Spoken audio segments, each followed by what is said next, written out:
happy to fix my hair. Do you use quick clips?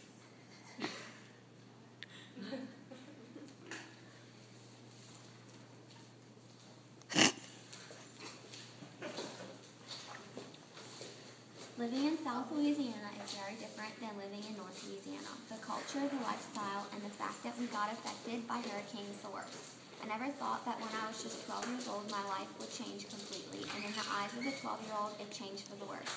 Living where I do in St. Bernard Parish, hurricanes are nothing new. My parish is the very bottom of the boot. The last hurricane that came through my parish that had flooding was Hurricane Betsy 40 years before, and my grandma gave birth during that storm. Growing up, we never once evacuated for a hurricane. My cousins would come over and we would play outside in the storm. But on August 28, 2005, we were desperately trying to decide if we were going to evacuate or not. St. Bernard Parish made it mandatory evacuation. But that doesn't mean anything where I live. No one ever leaves. My dad said we were leaving and that it was final. We decided we were going to evacuate to Florida and use this time as a vacation. Little did we know the next few months, even years, would be the worst of our lives. My mom told me to go pack, so I went to my room and packed 3 pairs of clothes. Little did I know I would not be back in this house for a few years. We packed the car and left for Florida, not thinking anything. We got to Florida and we could already tell it was bad. The waves were 4 feet high and my dad had to save a drowning boy in the water. That night, we all watched the Weather Channel, constantly listening for them to mention St. Bernard Parish. We went to sleep that night calm, but little did we know we would wake up at 9 a.m. and find out we had lost everything we had ever known. We didn't know where to begin, we all just cried. On the news, we heard our house had gotten 7 feet of water in it, meaning we wouldn't be able to save anything because the water was over the roof. We tried to call my uncle who stayed for the storm, but could not get in touch with him. We couldn't reach him for over a month.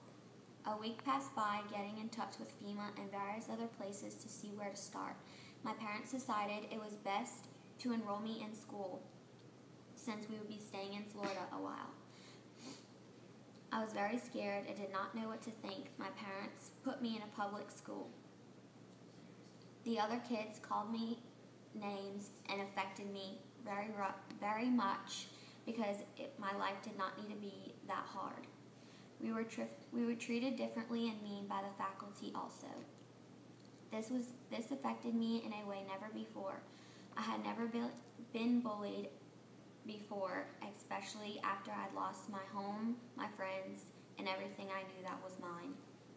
In the next few months, I went to 4 different schools, hating each one of them.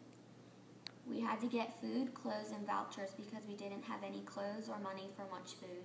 We received a lot of things from FEMA and other people who genuinely wanted to help. We got in touch with my dad's brother back home, who walked 30 miles to get to safety after our parish flooded. That time in my life was very difficult. I cried almost every day, wondering what my life would be like after all of this was over. I would never see any of my old friends again. I would never live in the same house I had lived in for 12 years growing up. I would never get anything back that I ever owned. My parents tried to reassure me that everything was going to be okay. Losing everything I'd ever gotten as a birthday gift or pictures of my family or special things from when I was baby could never be replaced. They were all sentimental things that meant more than just clothes or furniture that could be replaced. Trying to stay positive was hard, especially for my parents. They knew the road wasn't going to be easy, but they had to stay strong for me. My dad's brother was a hunter. His life was all about hunting, and he traveled the country hunting animals and mounting their heads for his house. Before evacuating, my uncle brought all of his heads to our house because he lived in a trailer, so he thought it would flood easily. Come to find out, his trailer park was the only spot in all of St. Bernard Parish that did not flood, which means he lost all of his heads at my house. He was devastated, and he spent so much time and money on hunting. But this must have really taken a toll on his life because a year after the storm hit, my uncle committed suicide. My family was never the same. I was torn apart and mad that he did this. I couldn't understand why. I went to countless therapy sessions because I had nightmares and thought I could never forgive him. I later found out he left a picture of me next to a suicide note. This made me think he didn't want to leave me behind, but in his mind he could never be happy with his life after all that had happened. We bought a new house in the same city where we lived before. We remodeled it, made it exactly how we wanted it. It took us about 6 months to finish it. 4 years after we fixed it, we found our house had Chinese drywall. Chinese drywall is a type of drywall made in China that has poison in it that causes all your appliances to break and causes a sickness in the people that live in the house. We had to go through countless lawyers to try and get it approved to get our house redone for a second time. It took us 4 years to get it approved, and now we have to start all over again. Even though all of this has happened to my family, we still look at things on the bright side. If this wouldn't have happened, I wouldn't have met the great friends I have today. I wouldn't be here at Northwestern, and I wouldn't be the person I am.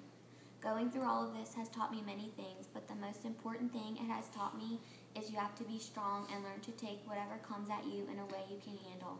Life is short, and your world could change in the blink of an eye in many ways you could never imagine. You have to forgive and forget. I had to forgive the kids who bullied me and make my life harder. I had to forgive my uncle for what he did, and most of all, I couldn't forget Katrina, but I could learn from it. I could take all the things that happened to me and make them positive. I could look at the bad things in a way as to how they helped me change for the better.